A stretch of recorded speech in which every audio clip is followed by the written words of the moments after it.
Et à défaut d'avoir du soleil et un peu de lumière dans ce journal, le festival Bright Brussels accueille les visiteurs tout ce week-end dans la capitale.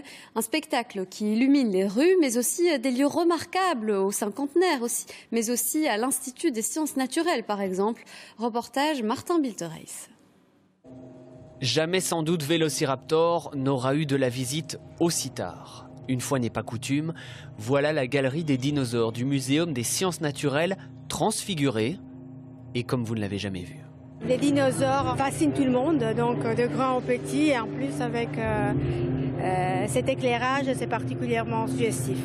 Un son et lumière sobres et mystérieux habillent les dizaines de spécimens. La foule déambule, ravie. Aller au musée de nuit, c'est pas quelque chose qu'on a l'habitude de voir à part dans les films. La nuit au musée, et là avec les dinosaures, etc., ça vraiment, je sais pas, c'est romantique. En plus, en cette journée de Saint-Valentin.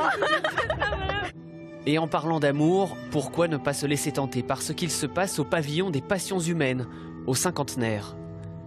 À l'intérieur de ce petit temple conçu par Victor Horta, le gigantesque relief en marbre de Carrare se voit sublimé par un mapping osé, ingénieux et sophistiqué.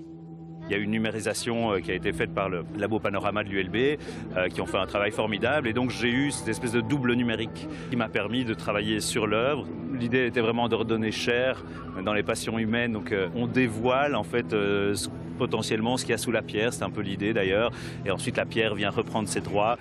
D'habitude très peu accessible au public, l'effet est démultiplié. J'avais dû la revoir à une autre visite, mais c'était fermé, on pouvait regarder à travers le petit trou de la serrure, c'était tout. Ici, vous l'avez vue et elle est sublimée en plus. Oui, tout à fait, c'est impressionnant. C'est vraiment une belle façon de raconter une histoire à travers une œuvre qui ne bouge pas en fait. Pendant ce temps, l'incontournable cathédrale Saint-Michel-et-Gudule, elle, se part d'une fresque onirique. Ça nous fait penser à des petits airs de Disneyland Paris, je veux dire, voilà. Et ma fille qui est avec nous ce soir, ça l'a vraiment émerveillée. L'an dernier, l'événement a attiré 500 000 curieux en quête de lumière captivante au cœur du patrimoine et de l'hiver.